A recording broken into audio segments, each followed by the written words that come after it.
They're all out there right now, posting, scrolling, seeking a nod from strangers, measuring their worth in double taps. And you're here, alone. Good. That's exactly where the work gets done. Let me tell you about the herd. The herd is loud. The herd is busy. The herd confuses movement with progress. They run together, not toward something, but because everyone else is running. They chase trends. They mirror opinions. They outsource their thinking to whoever's loudest in the room. And the herd is not evil. It's just comfortable. Comfortable is the enemy of elite. You were never built for comfortable. The herd needs noise to feel alive. The strategist needs silence to think clearly. Here's what they don't teach you. Solitude is not punishment. Solitude is not isolation. Solitude is not weakness dressed in silence. Solitude is a laboratory. And in that laboratory, no observers, no applause, no audience. You get to do the only thing that actually moves the needle. You get to be ruthlessly honest with yourself. What failed last quarter? Why?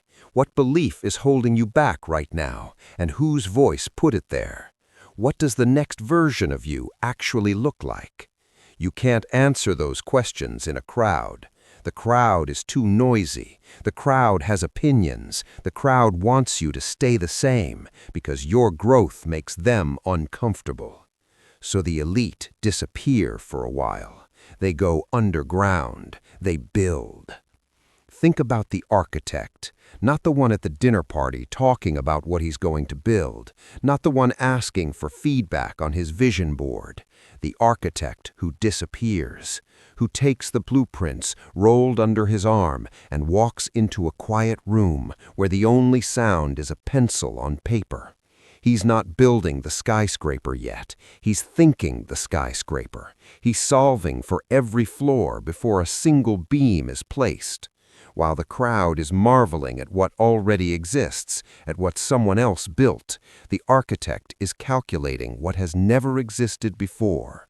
Away from the noise, away from the opinions, away from the people who would tell him the foundation is too ambitious, the height too bold, the vision too big. He builds anyway, in silence, in solitude.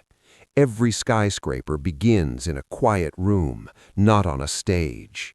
This is what separates the strategist from everyone else. The strategist doesn't need validation to move. The strategist doesn't post the plan. He executes the plan. You ever notice how the people who talk the most about what they're doing are usually doing the least? There's a reason for that. The brain is wired to feel the reward of sharing a goal before the goal is achieved. Dopamine hits, feels like progress, but it's not progress. It's a simulation of progress.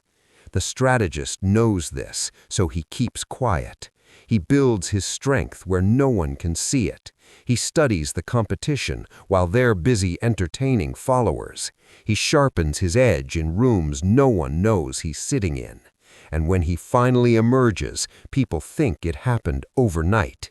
It didn't. It happened in solitude. Let's talk about something few will admit. Being alone, choosing it deliberately, is an act of sovereignty.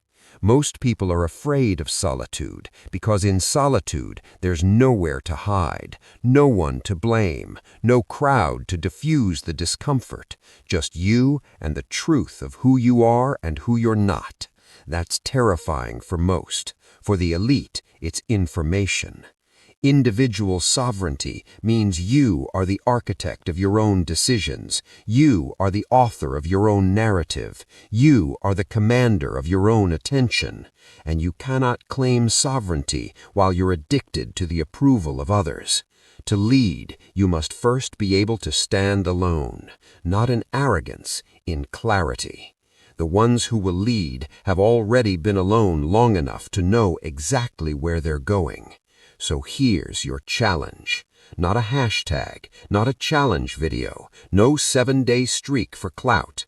Go somewhere quiet, not to escape, to audit. Audit your habits, audit your circle, audit your ambitions against your actual daily actions. Ask yourself the question the herd is too afraid to ask. Am I building or am I performing building? Because the ones who will win are already in that quiet room. They're not asking for permission. They're not seeking a sign. They're drawing blueprints for a skyscraper, one floor at a time, in silence, in shadow, in solitude. Build in the dark so your results can shine in the light.